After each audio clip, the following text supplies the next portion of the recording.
Good morning students. Today we will discuss the topic how big are atoms from chapter 3 atoms and molecules. First of all, what are atoms? What are atoms? That I already told you in our previous class. Atoms are the smallest particles or building blocks from which a matter is made up of. So, according to John Dalton, according to all ancient Indian and Greek philosophers named as Maharishi Kanad, Bakuda Katayama, Democritus Leucippus, all said the same thing, that all matter are made up of very small or tiny particles called atoms. So, atoms are the smallest particles or building blocks of all the matter from which all matter is made up of. For example, if we talk about a mason building, then that mason building consists of many rooms. Each room consists of many walls. Each wall is made up of many bricks. So what is the smallest unit or building block of that mason building? It is the brick. So it is the brick which is the smallest unit or building block of the entire building from which the building is made up of. Now in another example, there is an ant hill. You can see there is a big ant hill made by ants. Now what is the building block or smallest unit of that ant hill? That is a fine grain of sand. So many fine grains of sand together make up that ant hill. So that fine grain of sand is the smallest unit or particle or building block from which that entire ant hill is made up of. Similarly, matter is also made up of many small or tiny particles called atoms. So atom is the smallest unit or particle or building block from which a matter is made up of. These atoms are too small to be seen with naked eyes. We need an ultra modern technique to view them, that is electron microscope. They are so small that their atomic radius is measured in a very small unit known as nanometer. 1 nanometer is equal to 1 upon 10 to the power 9 meter. Or we can write 1 nanometer is equal to 10 to the power minus 9 meter. So you can understand how small this unit is, which is used to measure atomic radius. So just imagine how small an atom is. If millions of atoms are stacked together to form a layer, then it will make a layer which is barely as thick as a sheet of paper. In the head or tip of an oil pin, there are millions of atoms which make that small tiny tip. So you can just imagine how small an atom is. So it is concluded that atoms are too small to be seen with naked eyes. It means we cannot see them with our naked eyes. But it doesn't mean that we can neglect them. No, it doesn't matter that they are not visible to us. We cannot see them with our naked eyes, but they exist in nature and they matter a lot, because all matter in this universe is made up of that small tiny particles, atoms. So we cannot neglect the existence of atoms. They are, they exist, and they matter a lot. Now, we have a table in our textbook. In this table, we can compare the radii of different particles or entities. Now, just have a look. Atom of hydrogen has atomic radius 10 to the power minus 10 meter. Molecule of water has radius 10 to the power minus 9 meter. Molecule of hemoglobin has radius 10 to the power minus 8 meter. Grain of sand, that very small grain of sand, has radius 10 to the power minus 4 meter. Ant has radius of 10 to the power minus 3 meter. Apple has radius of 10 to the power minus 1 meter. So, just compare the radii of different particles or entities. What do you find? We find that atom of hydrogen has the smallest radius, that is 10 to the power minus 10 meter. So, this atom is smallest among all.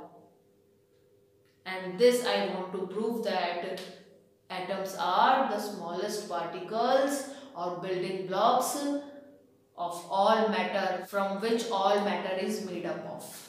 Next topic is symbols. See, we have different type of atoms or elements. So these different type of atoms or elements are represented with specific certain symbol. John Dalton was the first scientist who gave specific certain symbols for different type of atoms or elements. He gave these type of symbols. This symbol is for hydrogen. This symbol is for oxygen. This is for carbon. This for phosphorus. This for sulfur. And this for iron. And he gave many more symbols also for other atoms or elements. So, John Dalton was the first scientist who gave these kind of specific certain symbols for different atoms or elements. These symbols not only represent the particular atom or element, but also shows the quantity, the number of that atom of element. Means, suppose this is the symbol of hydrogen. So this shows that this is hydrogen. But how much hydrogen it is? How many atoms of hydrogen are present here? 1. So this certain specific symbol represents that it is 1 atom of hydrogen. Later on, there was a scientist called Berzelius who gave modern day symbols. Means he gave symbols which we use today. So nowadays in modern times we do not use these symbols, or we can say these past old symbols given by John Dalton. Instead we use the symbols given by Berzelius. Berzelius derived the symbol of an element from its name. Initially, some of the elements were named after the places where they were discovered. For example, copper. The name copper was given after the place where it was discovered.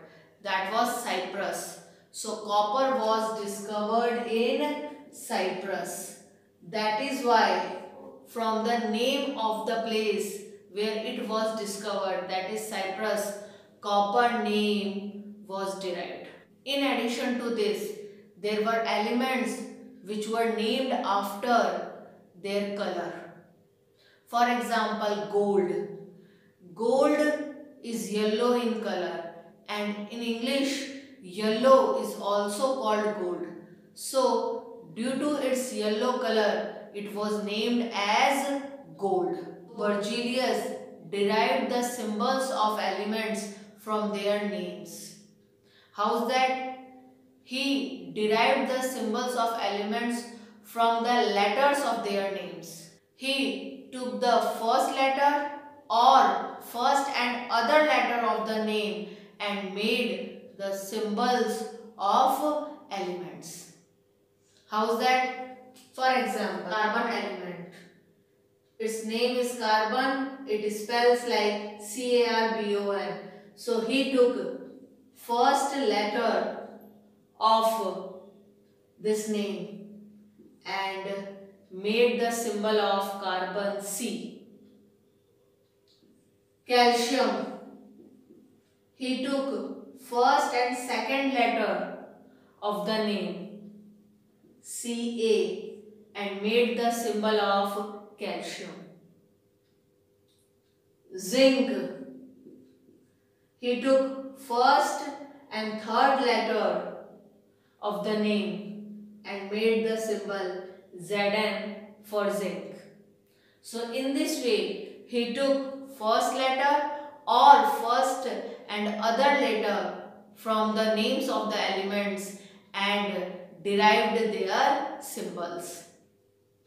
Now, whenever we write symbol of an element, then if that symbol consists of only one letter, that one letter must be in capital form. You can see symbol of carbon is C, so it consists of only one letter C, that will be in capital form. If the symbol of an element consists of two letters, then first letter will be in capital form and second letter will be in small form. For example, zinc symbol is Zn. Z will be in capital form and will be in small form. Similarly, symbol of calcium Ca, C will be in capital form, A will be in small form. If we write both the letters capital, then it will be wrong. It will make other sense. How's that? For example, there is an element called cobalt. So, its symbol is Co. From the first and second letters of the name, its symbol was derived Co. So, according to the rule, first letter must be in capital form and second letter must be in small form. So, I have written capital C, small o, Co. If in place of this, I write this capital C, capital O, then it will be wrong because now it is not cobalt. It is carbon and oxygen combining together to form carbon monoxide, a compound. So it is very necessary that we must follow rules while writing the symbol of an element. If that symbol is consisting of two letters, then first letter must be in capital form and second must be in small form. You must have noticed that there are elements whose symbols are somewhat different from their names, like sodium. Name of the element is sodium, so it spells like SODIUM. So, in place of S or SO or SD, its symbol is Na. There are no letters like Na here. It is not starting with N, it is starting with S. Then why is Na symbol of sodium? Ancient times or past time, many scientists or philosophers used Latin names, German names or Greek names of the elements. And from these names only their symbols were derived. Nowadays, we are using their modern names which are approved by IUPAC, International Union for Pure and Applied Chemistry. So, names which are approved by IUPAC, that modern names we are using for that elements. But symbols we are using the same which were derived from their Greek, German or Latin names. In case of sodium, the Latin name of sodium is natrium. So, from this Latin name, Na symbol was derived. Similarly, iron.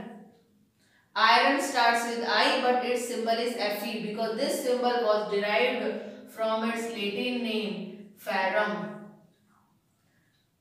In the same way, potassium starts with P but its symbol is K, derived from its Latin name Kalium. Okay, so this is all about symbols. Now next topic, atomic mass. What is atomic mass? Atomic mass, as the title suggests, it is the mass of an atom. So atomic mass is the mass of an atom. It is a very difficult task to calculate or find out the mass of an atom. In place of atomic mass, we calculate relative atomic mass. Relative atomic mass can be defined as the average mass of an atom which is compared with the mass of another atom.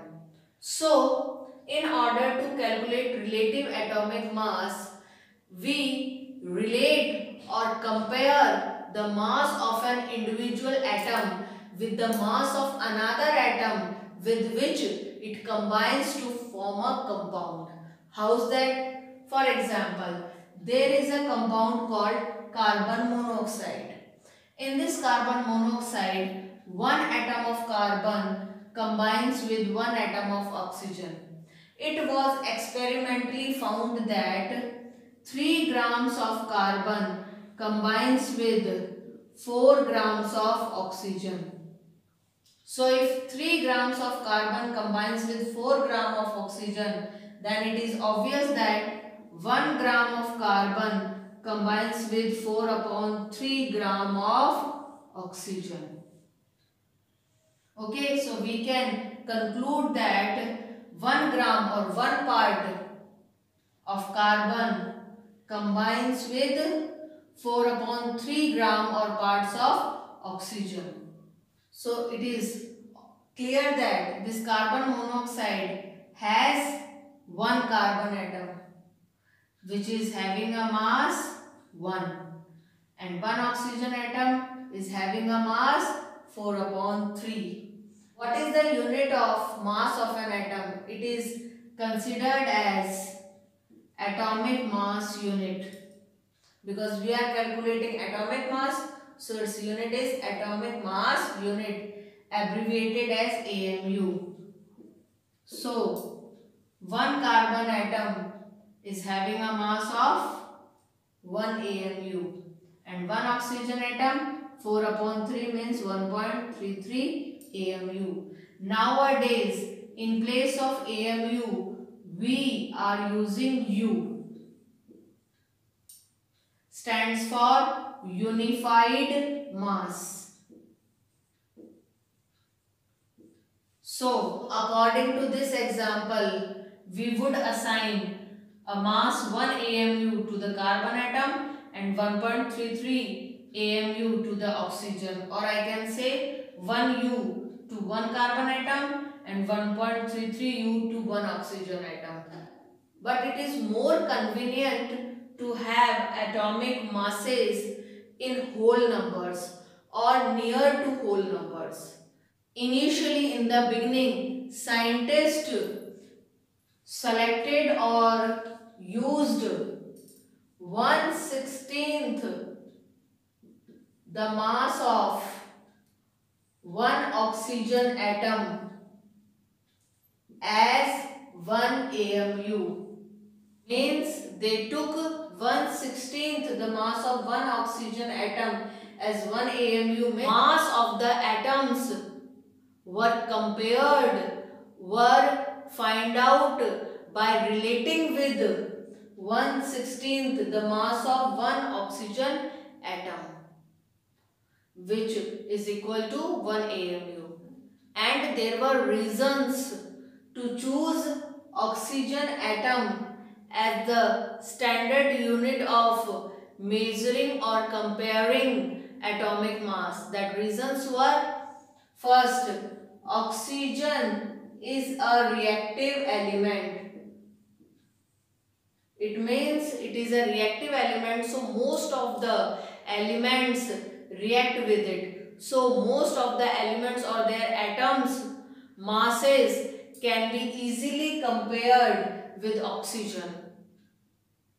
Second point, On comparing masses of atoms with the mass of oxygen, the atomic masses are obtained in whole numbers. So this is second advantage of comparing mass of an atom with the 1/16 the mass of one oxygen atom. However, in 1961, 1/12 the mass of one carbon atom was taken as 1 AMU. It means from 1961 onwards, masses of the atoms were compared or were calculated by relating them with 1/12 the mass of one carbon atom. So, in place of 1/16 the mass of one oxygen atom, nowadays we are taking 1/12 the mass of one carbon atom. Let me tell you, one carbon atom has mass 12. So 1/12 the mass of one carbon atom, that is carbon 12, is taken as 1 AMU. So one atomic mass unit is defined as the 1/12 the mass of one carbon atom. Nowadays, in place of 1 AMU, we write 1 U is equal to 1/12 the mass of one carbon atom. So, now we compare mass of an individual atom with the 1/12 the mass of one carbon atom. Now, I will tell you one example. By that example, you will understand this concept. Now, there is a fruit seller who is not having any standard weight. So, what he does, he cuts a watermelon into 12 equal pieces. So, now that watermelon is cut into 12 equal pieces, now each piece is equal to 1/12 the mass of watermelon. So now he uses each single piece as the unit. We can call it one fruit mass unit, 1 FMU. So now he uses each piece which is equal to the 1/12 the mass of watermelon as 1 FMU, 1 fruit mass unit. Now if he sells an apple, then on one side of the balance he keeps an apple, and on other side of the balance he keeps one piece, means 1 FMU. Then he sees that this one apple is not equal to this one piece. So he puts or keeps one more piece. Then also that one apple does not equalize with these two pieces. So he adds one more piece. Now that one apple becomes equal to these three pieces, means these three pieces make 3 FMU, means 3 1/12 the mass of watermelon. Okay, so in this way he compares the mass of an apple, a fruit, with the mass of watermelon, not with the mass of whole watermelon, with the 1/12 the mass of watermelon, with the single piece of the watermelon which is equal to 1/12 the mass of watermelon, known as 1 FMU. Okay, in the same way, in place of apple, if we take one magnesium atom, then This one magnesium atom is equal to the 24 AMU or 24U, means it is equal to the 24 1/12 part of mass of one carbon atom. Okay, and if in place of magnesium atom you take oxygen atom, then one oxygen atom is equal to 16 1/12 part of mass of one carbon atom. So it is equal to 16 AMU. So it is found that one magnesium atom has 24 AMU or 24U mass, and one oxygen atom has 16 AMU or 16U mass. In this way, atomic masses of different atoms are found, or I can say relative atomic masses of different atoms are found, which are calculated by comparing the mass of that atom with the mass of another atom, or I can say 1/12 the mass of one carbon atom. Okay, relative atomic masses of oxygen is 16U, hydrogen is 1U, carbon is 12U, magnesium 24U, sodium 23U, chlorine 35.5U, sulfur 32U, nitrogen 14U, calcium 40U. This is all for today. Thank you.